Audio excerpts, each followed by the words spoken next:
Everything Old is New Again is sponsored by the law office of Douglas Viviani. Douglas Viviani has been providing quality legal service for over 26 years.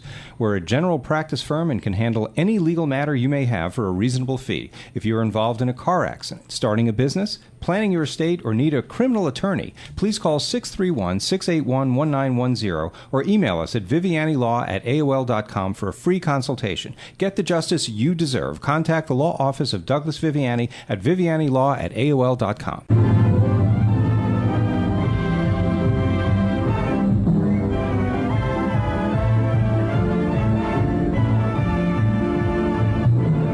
Welcome to Everything Old is New Again. This is Douglas Viviani. I'm here with David Cohen, my co-host, and we are going to dive into the discussion of what is the best sitcom of the 1950s. If you heard our show last week, we are in the midst of September Silliness, our form of March Madness. It's the kickoff. This is the kickoff, the tip-off, the tip-off.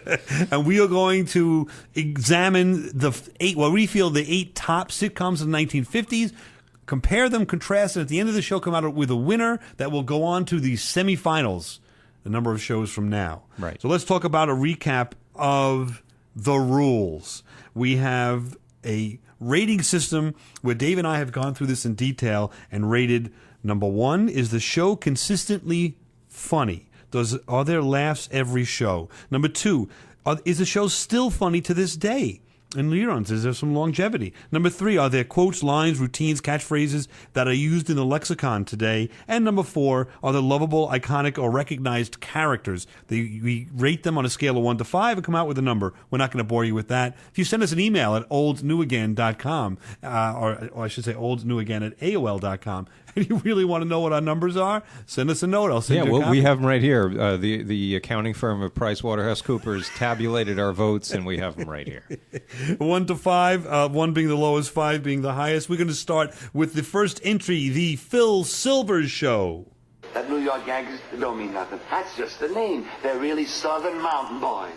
Sure enough? I sure listen to their names. Country Boy Slaughter, Hillbilly Scouring, Mickey Moonshine Mandel. Hank Fowler got the same first name as you got. Well, you sound like a rotten ass fellers. Actually, they called that show Phil Silvers Show. They also called it Bilko, or Sergeant Bilko. And if you remember that show, that was Sergeant Bilko always scheming and conniving like Top Cat. If you remember that cartoon, that was a takeoff on this. I don't know if that brings any memories or not. We only saw it in reruns, just to be clear to the audience. Yes. We weren't there when it was on. But made Phil Silvers a star, and I think you know him today if you see Mad World, if you are familiar with that, or just that type of character. That character that he brought out, that scheming, conniving character, still translates to this day. Yeah. So I think that's a show that makes our list. It also won awards for the best writing comedy and best series in 56, 57, and 1958. Wasn't there? He was like in the show. He was a compulsive gambler, I think, too. Which actually Phil Silvers was, I believe, in real life. Yeah, it wasn't much of a stretch, right? Right. So to get it was one episode where he had to get a bet in on time on a horse, I think. No, he had 8 horses, and he had this math genius calculate it, right? And he got his bet in on time by putting the money in a missile that they actually launched through a window. And the money was supposed to get to the other station on time, so the bet could be placed. He got all 8 winners correct. He supposedly won all the money, but as it turned out, they intercepted the missile. The Army and the Navy and every armed force was there to intercept the missile. The bet was never placed, and therefore he did not win. He always had these schemes, and they actually kind of most of the time failed. There would seem to be some pretty good schemes. Right. Great characters, great individual characters in that show. Let's listen to and hear its competitor. Are you tired, run down, listless? Do you poop out at parties? The answer to all your problems is in this little bottle. Vitamin contains vitamins, meat, vegetables, and minerals. All you do is take a tablespoonful after every meal. Now you take some. Oh, it's so tasty, too.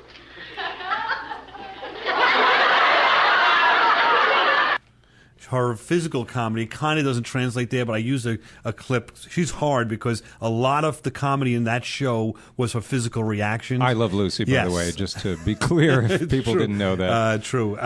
But that's a very well-known routine. I clipped a little of that as well. But she's, it sounds silly over the radio, but she's trying to drink this stuff, this medicine, and she's making these faces and having these reactions. Really, when I was looking at the clips, I was not a fan, but really funny. Yeah, funny, no, physical absolutely. stuff. I think I've appreciated it more over time. And I think we both scored that one pretty high in the final 8 here. Yes, we did. We'll talk about that shortly. But it was one of the finals, if not the winner. We'll find out. But it was a show that lasted for quite a bit and is obviously highly recognized, very funny. Her physical comedy is beyond reproach. I mean, her slapstick was right, amazing. and the influence that she's had on other female comedians, comedians in general. Absolutely. Let's hear the next one. I've got it coming. Go on. What are you talking about? You mean you aren't mad? No, you little monkey, I'm not mad. Oh, what a relief! You suppose I know why you didn't come and tell me those weren't your grades? You were afraid to hurt my feelings. To tell you the truth, I was more afraid that you would hurt mine. Now, that's the Danny Thomas Show, or Here Comes Daddy. Make Room for Daddy. Make Room for Daddy also, sorry. The sequel is Here Comes Daddy. And it was on TV from 53 to 64. An underrated show, the girl Angela Cartwright from Lost in Space was on that show, believe it or not. Yeah, as a young girl. Yeah, right. as a and young Make girl. Room for Daddy, not to be confused with the 1978 porn film of the same title, just to be clear. Although the music was the same. I think they used the same that's music true. soundtrack. Ironically. But that show was a real clean family comedy that if you watch now, I think you'll still enjoy it. I don't think it is going to win on this in this round at all. Danny Thomas did then have a sequel of the Andy Griffith Show, believe it or not, and he produced that show. He was a very strong producer with him and Sydney, what's his name? Sheldon Leonard, sorry. A big producer back in the 60s. So behind the scenes, he was even more inspirational or more influential than that particular show. Also made popular the spit take. Yes, but I couldn't get a clip of it. No. I mean, I could, but it doesn't can't show it. translate to radio, right? Let's see what this powerhouse is up against. Rob, what's so terrible about learning to do the mambo? Everybody does it now. Everybody does it, Alice? Everybody does it? Well, I don't mean everybody. You said everybody I does it. I don't know anybody does the mambo. I don't do it. Norton doesn't do it. My grandmother never did it. Now, even as you listen to that today, you picture, I'm not just listening on the radio, if you've seen the show once, you picture him and that scene, I should say, you remember not only the screaming, not only the antics and what was going on, but his physical comedy of, moving around and dancing to that, trying to do a mambo. This big, heavy guy and the big bug eyes. And just so you know, by the way, I happen to know this is one of Doug's personal favorites. Just back when we were younger. There's no doubt. This show, to me, is I scored this show very high on all three categories. It's consistently funny. It's still funny to this day. There are tons of lines that people still say. I know people that still say to this day. The characters, 3 of the 4, if you will, main characters, certainly to this day. But beyond that, there were certain Uncle Leo, and there were other people in there that you remember. You remember? Yeah. It was classic, and I think that's going to give Lucy quite a run in my world, quite a run for her money. Yes, not just in your world, by the way. In all worlds, huh? I agree. That was Jackie Gleason's, believe it or not, from the original 39 episodes that were recorded in 55. That was a sketch on Cavalcade of Stars that Gleason was a part of prior to this. And then after this series of 39, he went on to get his own show, The Jackie Gleason Show, and continued with this series of Honeymooners type of episodes. And they became singers actually later on. They started singing the episodes. I think it might have jumped the shark now that I think about it at that point. But The Honeymooners itself, as the original 39 episodes, that's the one we're focusing on. Right. And that's amazing, though. It only had 39 episodes. All these others we've talked about were on for years, at least 3 or 4 years. And I got to tell you, still to this day, one of, if not the best episode that I've ever seen in any sitcom, the $64,000 question. The whole show was a setup for one joke at the end. The entire show was all a setup for one joke that was just so funny. And I'm sure I wouldn't be giving it away, but for those of you who haven't seen it, go watch it. Go buy the DVDs. It's an amazing, wonderful show that, looking at what we've seen so far, does it beat Bilko? I think for sure. I think it beats Make Room for Daddy for sure, even though that show had tremendous longevity in terms of it being on the air. No one even probably knows that show right now. No. So that category, it kind of falls on its face. So we're going to go out and take a break here. Come on back for this round 2 of our discussion of the best comedy of the 1950s.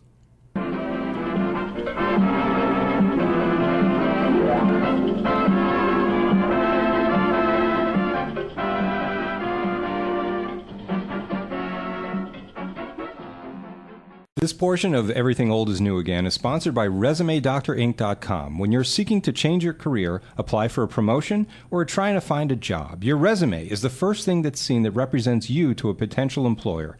Make sure your resume makes a clear, concise, and professional impression of who you are so you can get that job interview. Send your current resume to ResumeDoctorInc@AOL.com for a free online review. You'll receive a timely reply with a reasonable quote to properly prepare your resume. Let them make sure you have a resume that will get you noticed. Send your resume or questions to ResumeDoctorInc@AOL.com. That's ResumeDoctorInc@AOL.com. Yeah.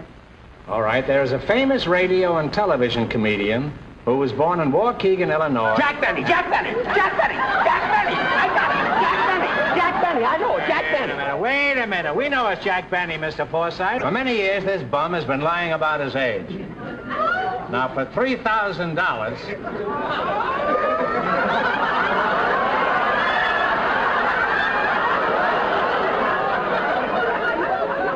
$3,000, can you tell me how old he really is? Listen to the laughs there in the background. That's a live audience for the Jack Benny Show. And this is an underrated show to me that when I was doing this investigation, I've seen it a little bit in the past. But of course, that was Groucho Marx with Jack Benny. The running joke, if you don't know, was that he always said that he was 39 and would never admit his age, and he was a cheapskate. So the juxtaposition, you're going to give up your age or you're going to give up the money. And you hear the anticipation of the audience, the fact that the audience, it wasn't even a joke. Listen, if you didn't know that background right now, you wouldn't get why they're laughing so much. But it wasn't even a joke. That's how popular it was. They didn't, everyone was in on that joke. Character driven, tremendous character. His show did spawn sequels, and I should say, call them sequels, other shows. Phil Harris show on the radio was another show that came from his radio show. He was on the radio for years. We're not talking about that, but that's where he developed this persona. Was that classic? Remember the classic line? And I don't know if this was in the show or maybe a routine he did, where it's a stick up, and the guy says, "Your money or your life." Right. And there's just a pause. Exactly. The longest pause. Now, as a kid... finally he goes, the robber goes, "Well," and then Jack Benny says, "I'm thinking." I caught on your line. I'm sorry. I thought the pause was it. That's the beauty of that character, which when I was a kid, I never understood that. Because you wanted slapstick as a kid, maybe. You wanted fast action, whatever. This guy, he got laughs from silence. Right. Right. That's kind of where I was going with that. I'm sorry to interrupt you on that. No, that's right. But just the look, I mean, you had to actually see it. He's sitting there, the one arm on the, cupping the elbow with one hand and the other hand on his cheek, looking up in contemplation. That was his basic look, and it just got tons of laughs from total silence. And again, I interrupt you because think about it. I only thought you were going to talk about the silence because that was the joke part of it, really, as opposed to the thinking. Whatever. Right. So I think to me that show's in the running with the Mooners and Lucy at this point. You agree with me or no? I agree. All right, let's hear another clip from our fave here so far.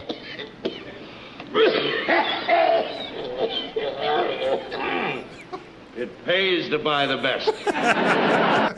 I mean, come on, who hasn't done that? You have a cigar or whatever, and you just do that, or you just cough and you say, still, guess what? That show was 1955, and we're still laughing at that. And That's it's amazing. still on TV in New York. Yes. First of all, every New Year's Day, they have the marathon, Right. which I always DVR. Right. And then it's still on reruns. I have my Oh, yeah, 11 DVR o'clock, set. still. Yeah. Let's see Amazing. what it's up against, if there's anything else can dethrone it. How do you do, Mrs. Cleaver? Oh, hello, Eddie. It's quite a pleasant afternoon out, isn't it? Yes, it is. I suppose you want to see Wally. Yes. That is, if it won't inconvenience you too much to call him for me. No, we haven't, Eddie.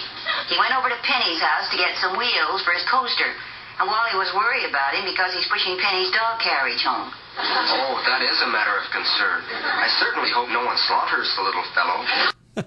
No, what's that, of course? Eddie Haskell, Leave It to Beaver. It was Eddie Haskell speaking. But to the point of Leave It to Beaver, Eddie Haskell, I don't know, maybe we're showing our age here, but we still know who it is. And when we describe people that we know, a lot of times I think it's still used. Like, he's like an Eddie Haskell. Absolutely. There are still, kids that kiss butt of the parents when they're visiting, and it's not the real kid. Right. But, it's so iconic, if you will, that people still do that in real life, and they presented that, and that came Just to across. explain what Eddie Haskell, the character was, for people who don't know, you heard him being, overly polite to Beaver's mother.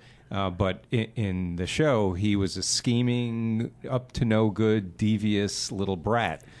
And but the parents really did. Seriously, the parents didn't know it. Right. The parents weren't perfect in that show, Right. And the little kid, of course, Beavers. Let me put it this way: really that cute. show took the perspective of the child. Yes. It wasn't was the different. parents or even the parents and the kids. It was the kids' perspective. The parents made mistakes That's even a good point. as they went through. That's true, because that's how I had related to it as a kid. Yeah, it was fun. And of course the joke, right, in school, the mother would say, "Ward, do you think you were a little hard on the Beaver last night?" And that we laughed at that as a kid. We did. I don't know if they're laughing now. Plant your feet firmly. Hello, boy. I mean, who hasn't played golf and done that? Again, back to the Mooners. I hate to keep doing that, but it's I don't know. To me, it's up there. It clearly beats Beaver. Jack Benny is in the ballpark. Lucy's in the Beaver. It beats Just for the record. Feeding off of your last comment there. Yeah. So I think we're narrowing this down, but Lucy and I guess Jack Benny for sure, and now Mooners are where we're going at this point, right? But you have another big one coming up, right? We sure do. Let's listen to that. You want a straw hat to play with? Yeah, because you gave it to everybody else but me. Shut up, I'll give it. You're not so hard. I got plenty, though. But you see, I gotta need them. The more dough I got them, the more I need them. Mr. Batchgloop, I don't understand. If you got a lot of dough, what do you need more for? When you need a lot of dough, you need them all the time.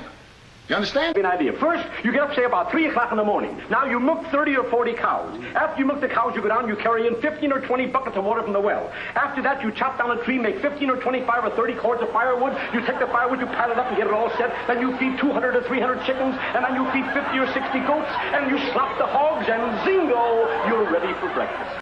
The Abbott and Costello show. Yeah, big favorite of mine. I love that routine. I should say those routines and that that show, which only lasted 2 years, but they fed off of not only the routines, and it's basically a time capsule. You can listen and watch every Abbott Costello routine, not going through the movies, just watching that show. And they're a little older, and some of them are not as funny as the movies or performed as well. They may not have edged as. Oh, I see. You're saying they weren't performed as well in the TV show compared to the movie, right? But you got some of them, but some of them are just as good, and so it's a time capsule for that. Those routines are fantastic. Further, you've got those characters we just heard, right? And Stinky. I think Seinfeld has talked about that show. Very big influence on Seinfeld, the sitcom. Yep. Right, which, the show about nothing, and we'll talk about Seinfeld, believe it or not, in the 80s, if you're writing into us, old, new, again, at AOL.com for your suggestions. Seinfeld started in 89. But with Abbott Costello, I mean, those routines are tremendous. They're funny. There's still some longevity, but not like I don't think, like any thing near the Honeymooners. Like you hear what goes on with this. Out of the way, girls. Some men are going to do some drinking. I mean, that we just still seeing quote after quote that people, I think, still recognize, and certainly the characters of Ed Norton and Jackie Gleason, if you will, Ralph Cramden, and Abbott Costello are somewhat equal. I mean, those are, of course, tremendous comedy teams. Absolutely. So let's not forget that. Let's listen to the last entry of the 8. In about 20 minutes, we'll be at Jack Benny's house. Oh, yes. Oh, Blanche. You know who was there the last time we were there? Who? Errol Flynn. Oh, isn't he handsome? Isn't he, though? You know, every time I see Errol Flynn, he reminds me of George. Really? Yes. He always says, how's your husband? The dopey, if you will, logic or the illogic logic of Gracie Allen. That's certainly the Burns and Allen show, which was on for 8 years. And that's a long time. Yeah, but not picked up in syndication. No, too you don't much. see it anymore. You don't see it.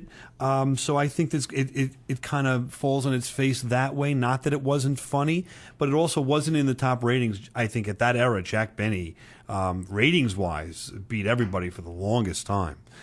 Which, by the way, wasn't a weekly series that Jack Benny was going on every 2 or 3 weeks. Oh, is that right? Yeah, believe it or not. So I think when we look at what we've done here, I think we're down to like Lucy and the Mooners and maybe Abbott Costello at this point. I think those are the three based right. on the voting. Right? And do we have anything to argue over with those? I mean, Lucy is slapstick, but I think you start to see with Lucy the same thing. She wants to do something. She wants to achieve something. There's a misunderstanding, and then she gets into some crazy situation. Yeah, that she has to get out of with her slapstick. Ricky gets mad. Right.